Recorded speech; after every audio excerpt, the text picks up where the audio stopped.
Северном Причерноморье, где воды Днепра и Южного Буга встречаются с волнами Черного моря, раскинулся город с многовековой историей. Сегодня его называют Очаков, но когда-то он именовался совсем иначе.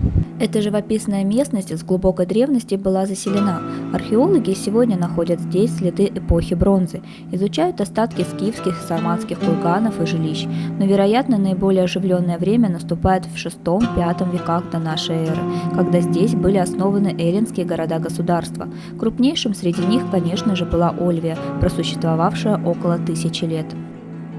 Пантикопей, Кафа, Нимфи, Мирмейки и другие города на Крымском полуострове, а также Ольвия и Тира на юге современной Украины были основаны выходцами из довольно крупного города Милета, находившегося в Малой Азии и сегодня являющимся одним из античных достопримечательностей современной Турции. Этот город был самым могущественным и богатым среди всех полюсов Ионии. Многие известные люди того времени, философы, ученые, полководцы, были выходцами из Милета. Именно милетцы и жители города Геликарния Понтийская поселились на Крымском полуострове и на юге в современной Николаевской области Украины. Поэтому так важно различать, что не греки, а именно эллины из Малой Азии со временем стали составной частью этногенеза крымских татар.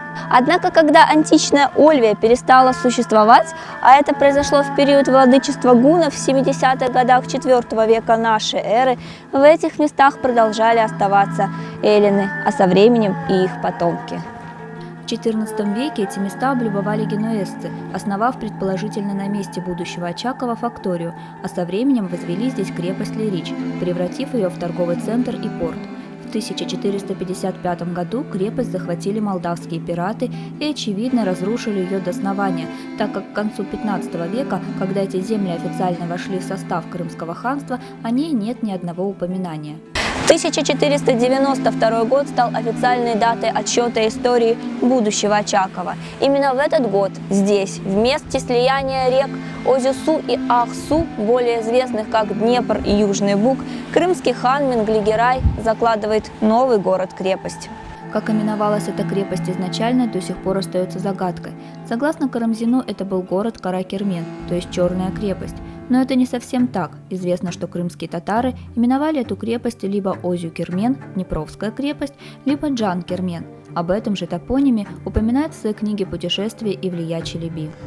Очаков по своему географическому положению с самого начала стал развиваться как город торговый, своеобразное Порто-Франко.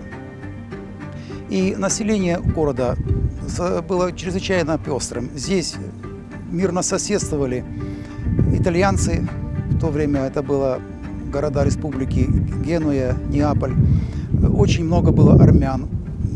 Естественно, не обходилось дело без евреев. Это ростовщики. Место, где Менглигерай заложил город, было не только удобным, но и стратегически важным. Это еще раз подтверждает, что держава крымских татар имела пусть и небольшой, но свой флот. Ведь хорошо известно, что еще в правлении Хаджи Герая в Инкермане функционировал первый в ханстве морской флот.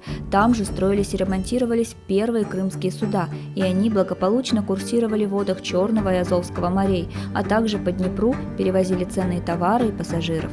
Именно таким морським портом і воєнною базою ізначально мог бути Джан-Кермен. Це була периферія Кримського ханства, столиця в Криму, але це було найпотужніше. Одночасно там існував так званий цей Очаківський селістрійський еліт, але він більше був в Сілістрію орієнтований. Тобто в Очакові стояла османська залога, але Білербей зазвичай в Сілістрі був. І тільки коли вже якась військова небезпека, чи там козаки сильно навали, чи з Речі Посполитої війна, то він мав другу резиденцію в Очакові. А от Єдисанська Ногайська Орда мала центром власне Очаків. Город населяли нагаи, одной из основных субэтнических групп крымских татар. Вскоре здесь, на вершине холма, появилась ханская крепость. Это было хорошо укрепленное сооружение. Именно здесь часто находили пристанище буйные отпрыски самого Менглигерая. Вскоре у подножия крепости разросся шумный прибрежный город. Сюда, после разногласий со своим братом, крымским ханом Мухаммедом Гераем I, бежал один из средних сыновей Менглигерая, принц Ахмед. Местная ногайская знать поддержала его, видя в нем следующего хана. Но этому не суждено было случиться. Ахмед Герай погиб в противостоянии с братом. Его жена Ширинбек, дочь Барашбея из рода Ширин, некоторое время проживала в Джан-Кермене, пока на ханский трон не взошел брат мужа Саадет Герай. Она вынуждена была возвратиться в Кыркыер и вторично выйти замуж за хана Саадета Герая. К сожалению, печальный урок принца Ахмеда не был усвоен его племянником Исламом Гераем. Последний вошел в крымскую историю как бунтарь и мятежник, который потратил годы, идя к власти, но правил всего 5 месяцев. Он поднял мятеж против своего дядя хана Сахиба Герая, и в этом ему помог Едисан, и в частности жители Джан-Кермена. Западный Ногай, впрочем, как и соседний Буджак, были довольно неспокойными территориями ханства, которые порой диктовали свои условия крымским ханам. Необходимо было внешнее воздействие и контроль за этими территориями. Возможно, именно по этой причине крымский хан Сахиб Герай в 1538 году принял решение отдать эти территории своему зятю и союзнику, султану Османской империи Сулейману, который разместил в Джан-Кермене свои гарнизоны. С этого времени город-крепость стали считать османской территорией. Однако город, как бы там ни было, оставался крымско-татарским за исключением османского гарнизона. Джан-Кермен был торговый порт, сюда привозили пшеницу, которую в плодородных степях выращивали нагайцы. Наравне с пшеницей здесь грузили на суда и отправляли на продажу арбузы и дыни. Здесь они произрастали в изобилии и приносили хороший доход местному населению. Со временем османы переименовали в документах город в Озюкале, что буквально означает «Днепровская речная крепость». Она закрывала свободное прохождение в Днепр и к рекам Буг и Ингул. Османы расширили и укрепили старую крымско-татарскую крепость и выстроили новую мечеть. Однако первоначальное название города не было забыто, и даже через 100 лет Озюкалей именовали Джан-Кермен. В 1660 году Озюкале снова укрепили, а уже за 1669 и 1673 годы известно о походах Ивана Сирко на Озюкале. Войско казацкое ходило под Очаков и беды татарам творило, писали летописцы. На самом деле казацкие чайки были не редкостью у берегов Джан-Кермена, и жители города не раз были зрителями настоящих баталий казацких чаек и османских галер. З кримської сторони та з татарської сторони, по-турецьки їх називали кінджі, а з руської сторони їх називали гайдамаки. Це були військові утворення, які грабували каравани чи валки, які йшли з товаром. Ну а що, у нормальної людини що забереш? Те, що з ним, а тут товар. От. І, власне, ми зводимо, ну, суцільна була війна. Тобто гайдамаки проти кінджіїв. Значить, ті крали людей, ті відбивали або навпаки, бо в турецьких хроніках якраз казаки є людоловами, а турки їх звільняли, ясир назад. Але за цим була величезна економічна взаємодія, тому що іде валка на Очаків, так? Іде зі Львова, скажімо. Чумаки везуть товар, щоб в Очакові купити, ну, зброю там продавалося, лимерська всяка, там, та сама сіль перекопська туди доходила. Йдуть назад. Вони повинні пройти степом, та, між річок, щоб мінімум переправлятися, і дійти до Очакова. Якраз вони йдуть, кочують більше 2/3 шляху, це якраз землями Єдисанської Орди. Потім йдуть назад. І оці товаропотоки, які були основою, насправді, економічної могутності і Османської імперії, і Кримського ханства, і Речі Посполитої, нами не приймаються до уваги. Ну, як це можна сказати, що на ворожу територію ходили торгувати? Що в ДНР ходили торгувати, так? І щось там продавали? Так, ходили на, ну, умовно ворожу територію. Це не була ворожа територія. Це були держави з різною політикою, з різним устроєм, але які взаємодіяли між собою економічно. И військово на рівні прикордонних конфликтов. Нормальная феодальная ситуация. Одним из важных источников о Джан-Кермене или Озюкале стал труд известного османского путешественника, в котором ярко описана местная жизнь в 17 веке. Начало XIX века. Стамбул. Австрийский историк, востоковед и переводчик восточных литератур барон Йозеф фон Гаммер-Пуршталь, исследуя старые османские рукописи, случайно находит в одной из стамбульских библиотек книгу. Уже с первых строк он понимает, что перед ним уникальный труд XVII века, а его автор – некий Евлия Эфенди. Пуршталь не ошибся. Он извлек из недр пыльных библиотечных полок огромный фактический материал, известный сегодня как книга путешествий османского путешественника Евлия Челеби. По описанию Челеби становится известно, что крепость имела 15 башен и была окружена глубоким рвом, вдоль которого шли в два ряда мощные оборонительные стены с бойницами для пушек. Их толщина была равна 20 шагам.